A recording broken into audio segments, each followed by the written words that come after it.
If you want to be the GOAT, you want to tell everybody you're the GOAT, you're the greatest player of all time, you want to have it on podcasts, you want to have it, then take accountability like one. If is that the cause for being fired? I don't know what to say about that. But listen, me and you could never work together again. But if I went behind your back to the boss and say, fire, but I'm gonna say.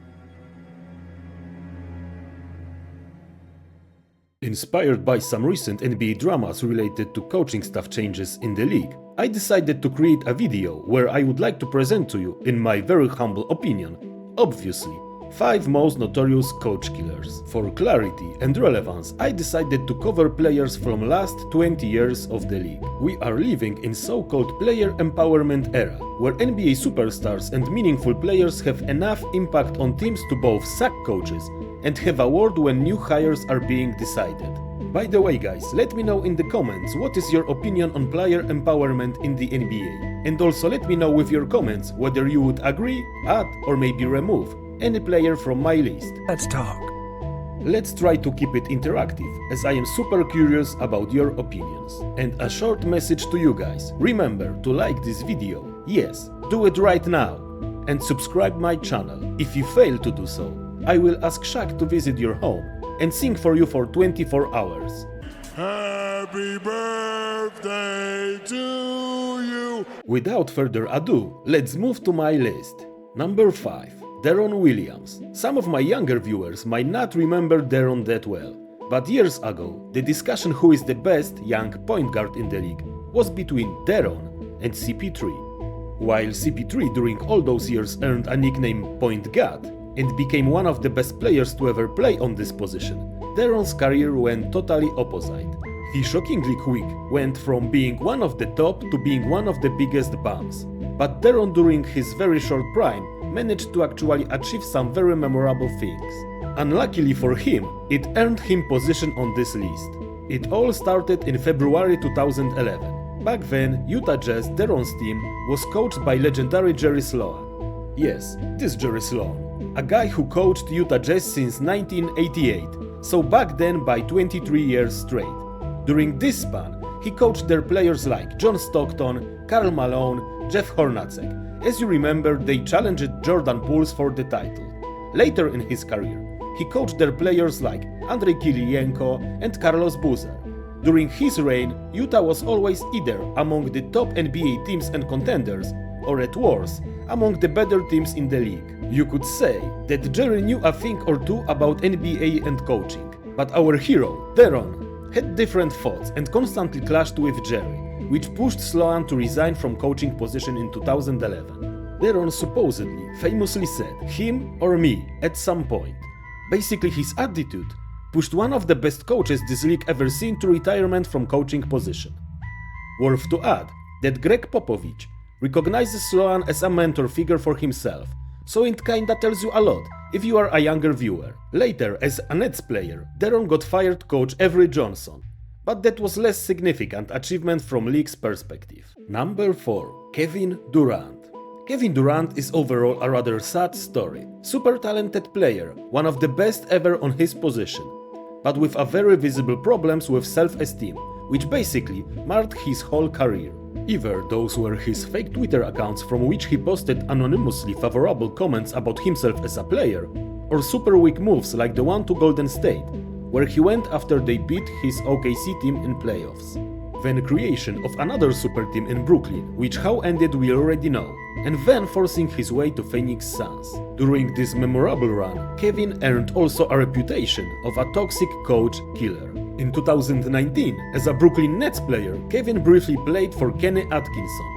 Unsurprisingly, Atkinson decided to leave Nets, saying he did not want to coach Durant and Irving, based on what attitude they presented.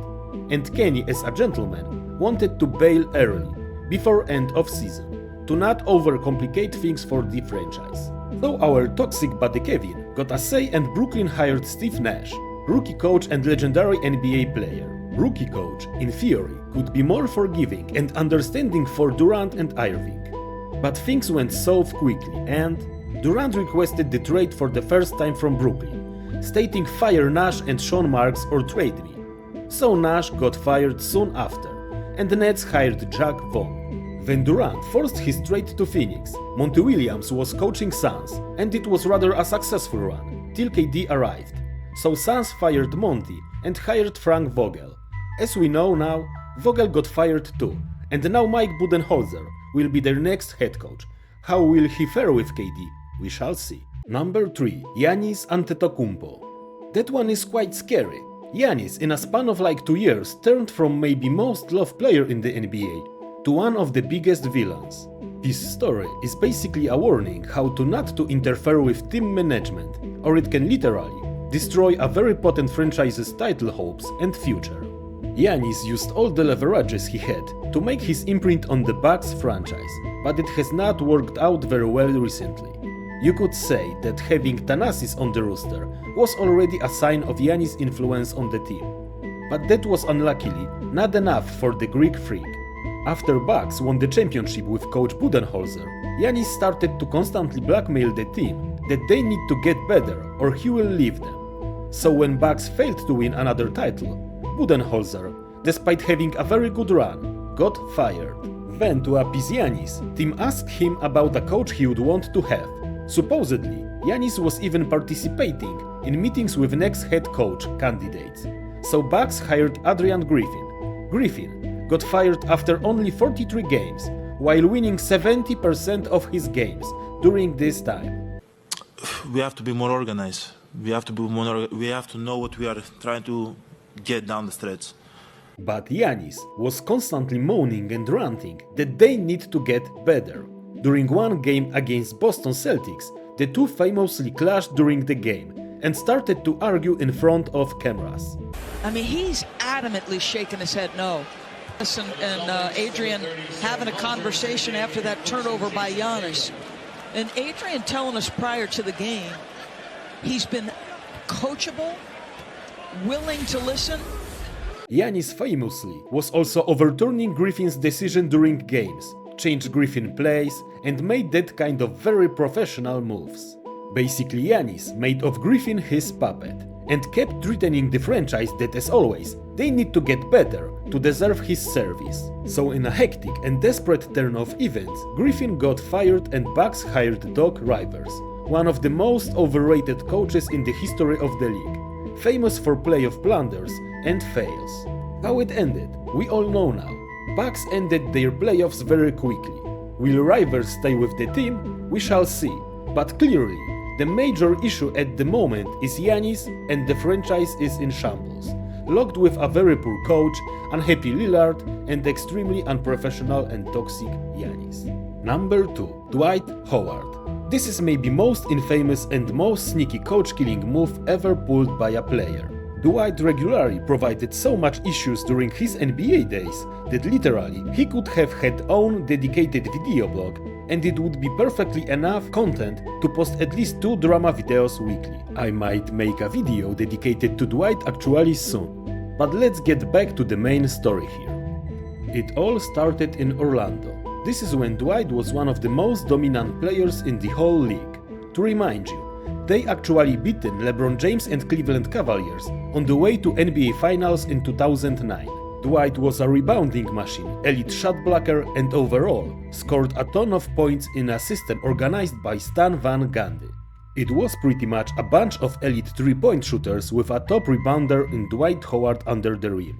And that was before league was so 3-point shooters heavy as nowadays. They posed huge problems to any team in the league. But Dwight is Dwight. And he did what he was very well known of, a goofy thing. Have you heard about Dwight Mer? Yes, that was a nickname Dwight earned back then, and it stuck to him for the rest of his career. It ended up with Van Gundy being fired by Magic. Dwight was well known of being a funny and goofy guy, not dedicated too much to hard work required to succeed.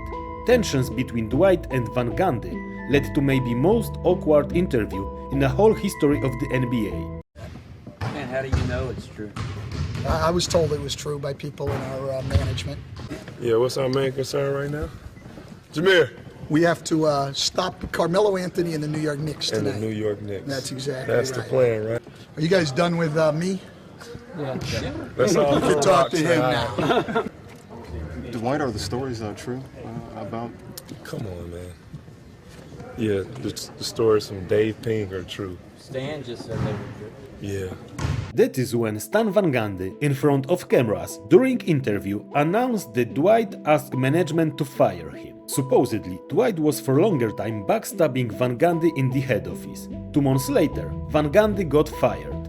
In this time also Dwight was constantly blackmailing management that he wants to be traded, just to later say that he actually wants to stay. GM Otis Smith also departed. That is why Dwightmare started to be used to describe this situation and overall atmosphere Howard creates around him. Number 1. LeBron James. LeBron James during his career earned multiple accolades and is widely recognized as one of the best players to ever play the game. But there is more than that when we are speaking about James. His will to interfere with head office decisions earned him a LeGM nickname on the way. As of today, LeBron had 9 coaches in his illustrious career. From those 9, everyone has been fired, except Spoelstra and Malone. And to make this number even more impressive, it is actually worth to add that James tried to get Spoelstra fired, but Pat Riley stood firm and very quickly and swiftly let James know that Spoelstra is to stay and he has no say about head coach. And Malone, he was just an interim coach. Paul Silas, Brendan Malone, Mike Brown, Eric Spoelstra, David Blatt, Tyronn Lue, Luke Walton, Frank Vogel, Darvin Ham. The list is impressive, but also you could argue that having such a long career, it is normal to have multiple coaches. Yes and no, in case of James. James started to show the negative side of his persona when he joined the Heat. In famous interview where he announced the decision was a start. And this is when for me he started to show his coach-killing instincts with full power. So I mentioned already he was constantly clashing with Spoelstra, disrespecting by then a still young coach. Years later, Eric is one of the best coaches NBA has ever seen. Then it was David Blatt. When James got back to Cavs, Blatt started to be irrelevant, as Cleveland quickly switched to a win-now mode. They fired Blatt and promoted Tyronn Lue from assistant to head coach. Ty Lue by then was a comfortable fit for James. James had all the power over Lue and franchise, and we could see it many times observing the bench. One of the most infamous videos is when James is shouting on Lue during a game with Portland. This is when coaches started to be a sidekick for James, to appease him and make him stay with the team.